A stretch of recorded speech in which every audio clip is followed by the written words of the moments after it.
الحمد لله الذي خلق السماوات والأرض وجعل الظلمات والنور والصلاة والسلام على محمد وآله وصحبه أجمعين أما بعد.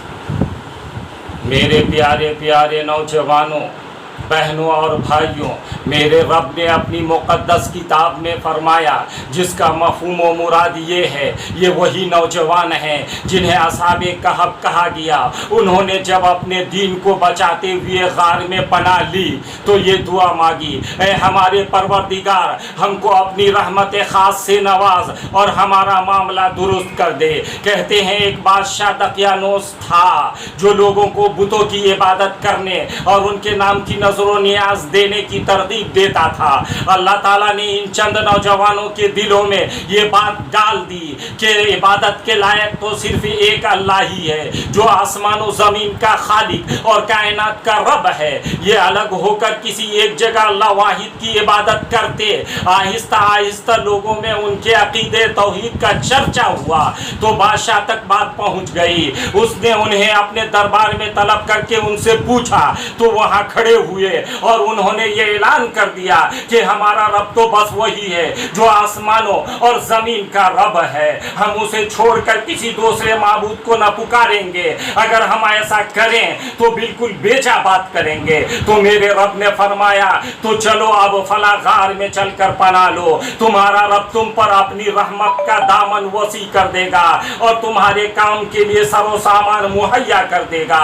چنانچہ بادشاہ اور اپنی مشرک قوم کے ڈر سے اپنے دین کو بچانے کے لیے آبادی سے دور ایک پہاڑ کے غار میں پناہ گزین ہو گئے جہاں اللہ تعالیٰ نے ان پر نیند مسلط کر دی اور وہ 309 سال وہیں سوئے رہے. اصحاب کہف کے اس قصے میں نوجوانوں کے لیے بڑا سبق ہے. میرے پیارے پیارے نوجوانوں، ذرا سوچئے، میرے رب نے اپنی عظیم کتاب میں بدکاری کی ایک جھوٹی خبر کی اشاعت کو بھی بے حیائی سے تعبیر فرمایا ہے اور اسے دنیا و آخرت میں عذاب علیم کا باعث قرار دیا ہے.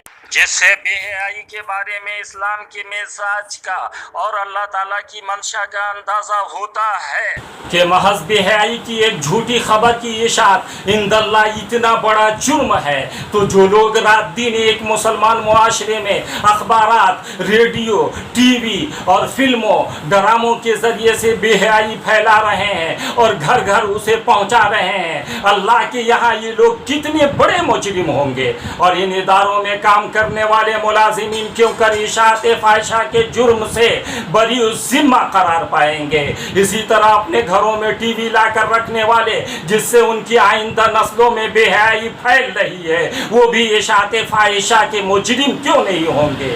اور یہی معاملہ فواحش اور منکرات سے بھرپور روزنامہ اخبارات کا ہے کہ ان کا بھی گھروں کے اندر آنا اشاعت فاحشہ ہی کا سبب ہے. یہ بھی عند اللہ جرم ہو سکتا ہے. کاش مسلمان اپنی ذمہ داریوں کا احساس کریں اور اس بے حیائی کے طوفان کو روکنے کے لیے اپنی مقدور بھر سعی کریں. میرے پیارے پیارے نوجوانوں، بہنوں اور بھائیوں، ذرا ٹھنڈے دل و دماغ سے سوچئے اور غور کیجئے کہ ایمان کا تقاضا یہ ہے کہ وعدہ کرے تو اسے پورا کرے، مصیبت پر صبر کرے، اطاعت و فرما برداری کے لیے ہر مشقت برداشت کرے، گناہوں سے بچتا رہے، تقدیر اور اللہ کی مرضی پر راضی رہے، اللہ پر توکل کرے، بڑوں اور بزرگوں کی تعظیم و احترام، چھوٹوں اور بچوں سے شفقت و محبت کا معاملہ کرے اور کبر و غرور، نخمت و تکبر کو چھوڑ کر کسر نفسی و تواضع اور حلم و بردباری اختیار کرے. صحیح معنی میں مومن وہی ہے جس کا وجود مخلوق خدا کے لیے باعث اطمینان و راحت ہو، لوگوں کو اس پر پورا پورا اعتماد و بھروسہ ہو، اس کی امانت و دیانت، عدالت و صداقت اور اخلاق و پاکیزگی اس طرح نمایاں ہو کہ نہ تو کسی کو اپنے مال کے ہڑپ کر لیے جانے کا خوف ہو اور نہ کسی کو اس کی طرف سے اپنی جان و آبرو کے نقصان کا خدشہ اور نہ کسی کے دل میں اس کی جانب سے کسی اور طرح کا خوف و ہراس ہو. میرے پیارے پیارے نوجوانوں، بہنوں اور بھائیوں، آج کل کے نوجوان کا بیشتر وقت فضولیات میں برباد ہوتا ہے اور اللہ کی طرف کوئی توجہ نہیں ہے. کاش آج کے مسلمان نوجوان اپنی جوانی کو اللہ کی عبادت میں صرف کریں.